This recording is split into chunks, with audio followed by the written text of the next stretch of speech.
नमस्कार दोस्तों, चलिए जानते हैं आज की 50 बड़ी खबरें 10 मिनट्स के अंदर। लेकिन उससे पहले आप इस वीडियो को एक लाइक और इस चैनल को सब्सक्राइब कर दें। पाटलिपुत्र में आरजेडी नेता राजकुमार राय को उनके घर के बाहर अज्ञात हमलावरों ने गोली मारकर हत्या की। पुलिस ने 6 कारतूस बरामद कर जांच तेज की। बिहार सरकार ने अदानी समूह के साथ पिरपेंटी में 2400 मेगावाट पावर प्लांट के लिए 25 वर्षीय बिजली आपूर्ति समझौता पर हस्ताक्षर किए। परियोजना पर $3 अरब निवेश होगा। उत्तर प्रदेश में सितंबर में मानसून सूखापन बना हुआ है। राज्य का औसत वर्षा घाटा लगभग 64% रिकॉर्ड किया गया। किसानों और सिंचाई योजनाओं को नुकसान का खतरा। पटना में नगर निकाय संघ ने बिहार नगर पालिका संशोधन अध्यादेश के खिलाफ जोरदार विरोध प्रदर्शन किया। संघ ने स्वायत्तता बहाल करने और पारदर्शिता की मांग उठाई। यूपी सरकार ने कहा कि अमेरिकी टैरिफ के प्रभाव से राज्य के उद्योगों को बचाने हेतु अतिरिक्त समर्थन और पैकेज दिए जाएंगे ताकि कोई इकाई शटडाउन न हो। कानपुर में जापान इंडिया कृषि तकनीक बैठक में आई। MEC फिल्म फार्म तकनीक अपनाने और कृषि उद्यमिता बढ़ाने पर सहमति। यूनिवर्सिटी और कंपनियों ने समयबद्ध योजनाएं तय की। महाकुंभ 2025 में यूपी अग्निशमन विभाग की सक्रियता को सराहते हुए राज्य ने उपकरण और प्रशिक्षण बढ़ाने की घोषणा की। भविष्य की आपात स्थिति तैयारियां तेज होंगी। पटना में भूमि विवादों और अवैध कब्जे के मुद्दों को लेकर स्थानीय किसान और व्यापारी संगठनों ने संयुक्त शिकायतें मुख्यमंत्री कार्यालय में दर्ज कराईं। लखनऊ में स्वास्थ्य विभाग ने शहरी और ग्रामीण टीकाकरण ड्राइव की तीव्रता बढ़ाने के निर्देश दिए। विशेष निगरानी और मोबाइल टीकाकरण टीम तैनात किए जाएंगे तुरंत। केंद्र राज्य समन्वय बैठक में उत्तर प्रदेश के प्रमुख हाईवे प्रोजेक्टों की प्राथमिकता सूची में 10 परियोजनाएं शामिल की गईं। निर्माण कार्य के लिए संसाधन शीघ्र आवंटित होंगे।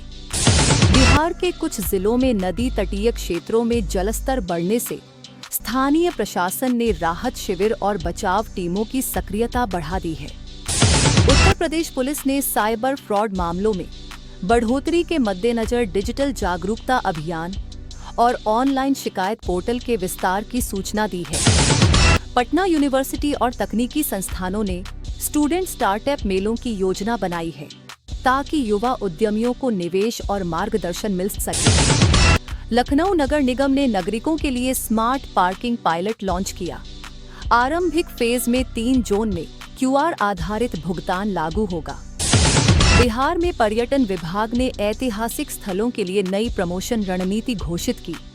धार्मिक पर्यटन और सांस्कृतिक धरोहर पर डिजिटल गाइडिंग जोड़ी जाएगी।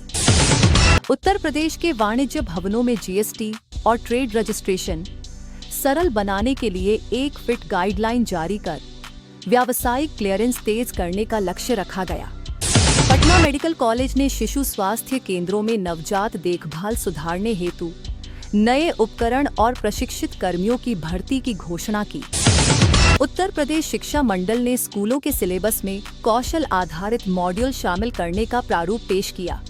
व्यावसायिक पाठ्यक्रम को प्राथमिकता दी जाएगी। बिहार में ग्रामीण SCDTD परियोजनाओं के लिए वित्तीय मॉनिटरिंग कक्ष स्थापित किए जा रहे हैं ताकि निर्माण की गुणवत्ता और समय सीमा बनी रहे। लखनऊ के IT पार्क में विदेशी और घरेलू कंपनियों की निवेश रुचि बढ़ने से कॉरपोरेट स्पेस के विस्तार और नौकरी सृजन की उम्मीदें प्रबल हुई। बिहार में मृदा स्वास्थ्य कार्ड और उर्वरक प्रबंधन कार्यक्रम को जोड़कर किसानों के लिए सब्सिडी और ट्रेनिंग पैकेज घोषित किए गए हैं। उत्तर प्रदेश के BDDH अस्पतालों में आपातकालीन दवाइयों और ICU बेड्स की उपलब्धता बढ़ाने के लिए स्वास्थ्य बजट में अतिरिक्त आवंटन प्रस्तावित किया गया। पटना वायु गुणवत्ता निगरानी के लिए नगर निगम ने नई स्टेशनें लगाने का निर्णय लिया।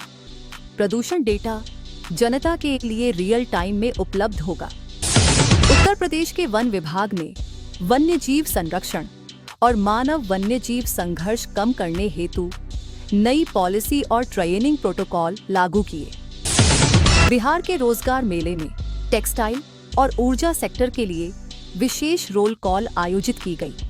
युवा रोजगार पर फोकस के साथ कंपनियां भाग ले रही हैं। उत्तर प्रदेश परिवहन विभाग ने अंतर्राज्यीय बसों के नए रूट और समय सारिणी के साथ यात्रियों के लिए ई-टिकटिंग सुविधा और सुरक्षा मानक सख्त किए। पटना के स्लम सुधार परियोजना के तहत स्वच्छता और पेयजल इम्प्रूवमेंट के लिए स्थानीय एनजीओ और नगर निगम सहयोग करेंगे तथा प्रशिक्षण शुरू किया जाएगा। उत्तर प्रदेश में महिलाओं की सुरक्षा के लिए नाइट शेड्यूल पुलिस पेट्रोलिंग और हेल्पलाइन विस्तार को तीव्रता दी जा रही है।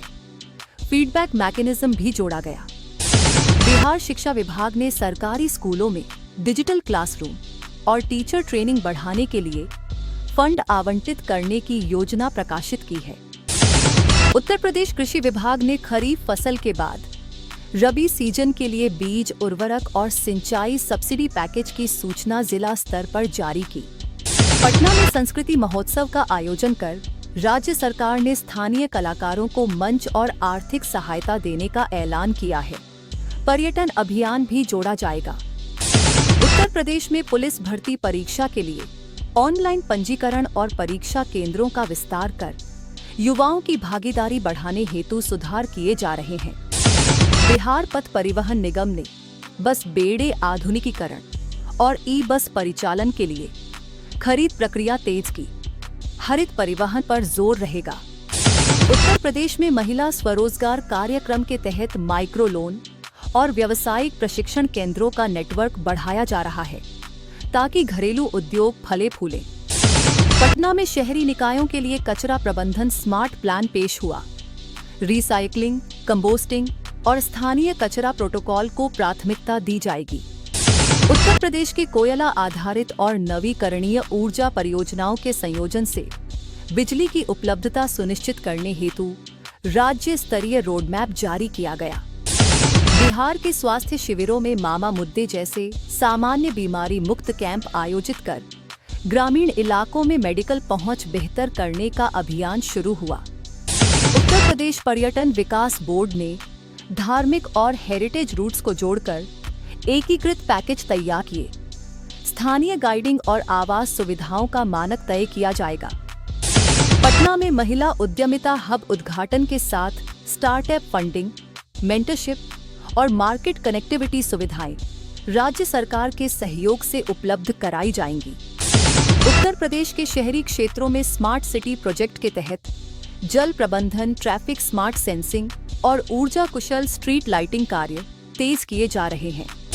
बिहार में कोरोना निगरानी और वायरल फ्लू तैयारी हेतु सेंट्रल लैब सपोर्ट को बढ़ाकर जिलेवार टेस्टिंग क्षमता बढ़ाई जा रही है। उत्तर प्रदेश के ग्रामीण विकास विभाग ने पेयजल योजनाओं के जलस्तर संवर्धन के लिए कुएं और ट्यूबवेल मरम्मत पर विशेष फंड जारी किया। पटना पॉक्सो सुधार कार्यक्रम के तहत किशोरों के लिए साइको सोशल काउंसलिंग और रिसोर्स सेंटर खोलने का प्रावधान लागू किया जाएगा प्राथमिक स्तर पर।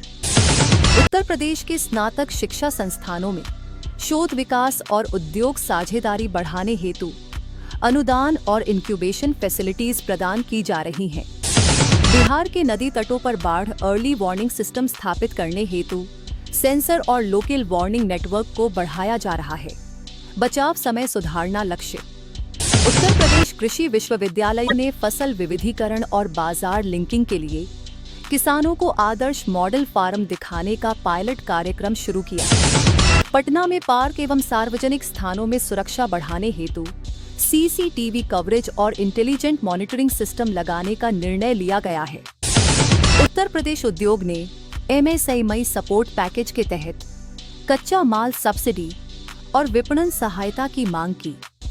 राज्य सरकार विचार विमर्श कर रही है। बिहार में युवा खेलकूद योजनाओं के अंतर्गत जिला स्तरीय खेल अकादमियों को अनुदान और प्रशिक्षक सौंपकर प्रतिभा खोज अभियान तेज किया जा रहा है। उत्तर प्रदेश और बिहार में अगले सप्ताह से साझा आपदा प्रतिक्रिया अभ्यास का आयोजन कर आपसी समन्वय, बचाव प्रक्रियाएं और लॉजिस्टिक्स का परीक्षण किया जाएगा। ऐसी ही हर खबर से अपडेट रहने के लिए हमारे YouTube चैनल को सब्सक्राइब जरूर करें। धन्यवाद।